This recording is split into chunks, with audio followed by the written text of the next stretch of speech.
ಇಲ್ಲಿ ಬಂದಿರೋ ಪತ್ರಕರ್ತರಿಗೆ, ಮಾಧ್ಯಮದವರಿಗೆ, ಈ ಕಾರ್ಯಕ್ರಮ ವೀಕ್ಷಿಸ್ತಿರೋ ಎಲ್ಲ ನನ್ನ VIPs ಎಲ್ರಿಗೂ ನಮಸ್ಕಾರ. ಚಿತ್ರಸಂತೆ ಬಗ್ಗೆ ಹೇಳಬೇಕು ಅಂದರೆ ನಾನು ಒಂದು ಸ್ಮಾಲ್ ಇನ್ಸಿಡೆಂಟ್ ಹೇಳ್ತೀನಿ. ಚಿತ್ರಸಂತೆ ಬಗ್ಗೆ ನಾನು ಯಾವಾಗಲೂ ಯೂಸ್ ಟು ರಿಕ್ವೆಸ್ಟ್ ಸರ್ಗೆ, ಸರ್ ನಮ್ಮದು ಸಿನಿಮಾ ಬಿಡುಗಡೆ ಆಗ್ತಾಯಿದೆ, ದಯವಿಟ್ಟು ನಮ್ಮದು ಒಂಚೂರು ಕವರ್ ಪೇಜನ್ನು ಟ್ರೈ ಮಾಡಿ ಸರ್ ಅಂತ ರಿಕ್ವೆಸ್ಟ್ ಮಾಡ್ತಿದ್ದೆ. 12 ಗಂಟೆ ಅಂದರೆ ಡೈಲಿ 12 ಗಂಟೆ, ತಿರ್ಗಿ 2 hours ಆದ್ಮೇಲೆ ತಿರ್ಗಾ ಫೋನು, ಪ್ರತಿ 2 hours use to follow. So finally ನಮಗೆ ಚಿತ್ರಸಂತೆ ಬುಕ್ಕಲ್ಲಿ ಹಾಕಿದ್ದಾರೆ ಅಂತ ನ್ಯೂಸ್ ಬರುತ್ತೆ. ಸೊ ನಾನು ಬುಕ್ನೆಲ್ಲ ತೊಗೊಂಡು ಹೋಗಿ ನೋಡಿದ್ರೆ ಮುಂದೆ ಇಲ್ಲ, ಎಲ್ಲ ಅಂತ ನೋಡಿದ್ರೆ ಹಿಂದೆ ಇತ್ತು. ಸೊ ನೋಡಯ್ಯ ಹೊಸಬನಿಗೆ ಇದೆ ಟ್ರೀಟ್ ಅಂತ ಹೇಳಿದ್ರು. ನಾನು ಇವತ್ತಿಗೂ ಮುಂದೆ ಇರೋರನ್ನ ನೋಡೋಲ್ಲ, ಯಾಕೆಂದರೆ ಹಿಂದೆ ಇರೋರು ನಿಜವಾಗ್ಲೂ ಕಷ್ಟಪಡ್ತಾ ಇರ್ತಾರೆ.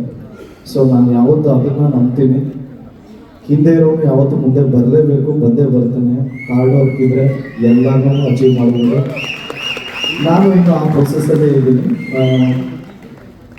ಚಿತ್ರಸಂತೆ ವೇದಿಕೆಗೆ ನನ್ನನ್ನು ಕರೆದಿದ್ದಕ್ಕೆ thank you so much. Best award ನಮ್ಮ ಅಣ್ಣನಿಗೆ ಅಂತ ಗೊತ್ತಾಯಿತು. ಇಲ್ಲಿ ನನಗೆ ಅವಾರ್ಡ್ ಕೊಟ್ಟಿದ್ದಾರೆ ಅಂತ ನಾನು ಬಂದಿಲ್ಲ. ಆ್ಯಕ್ಚುಲಿ ಅತ್ತಿಗೆನೂ ಅಷ್ಟೇ, ಅವ್ರಿಗೆ ಅವಾರ್ಡ್ ಬಂದಿದೆ ಅಂತ ಬಂದಿಲ್ಲ, ಅವರು ಅವ್ರ ತಾಯಿ ಬಂದಿದೆ ಅಂತ ಬಂದಿದ್ರೆ, ನಾನು ನಮ್ಮ ಅಣ್ಣನ ಬಂದಿದ್ದೇನೆ ಅಂತ ಬಂದಿದ್ದೆ. So this is very special to us. Thank you so much ನನಗೆ ಕರೆದಿದ್ದಕ್ಕೆ. Thank you so much. Kannada ಚಿತ್ರರಂಗದ ಎಕ್ಸ್ಕ್ಲೂಸಿವ್ ಅಪ್ಡೇಟ್ಸ್ಗಾಗಿ ಡೌನ್ಲೋಡ್ ಮಾಡಿ my movie bazaar mobile application. Google Play Store ಮತ್ತು ಆಪ್ ಸ್ಟೋರ್ನಲ್ಲಿ ಲಭ್ಯ.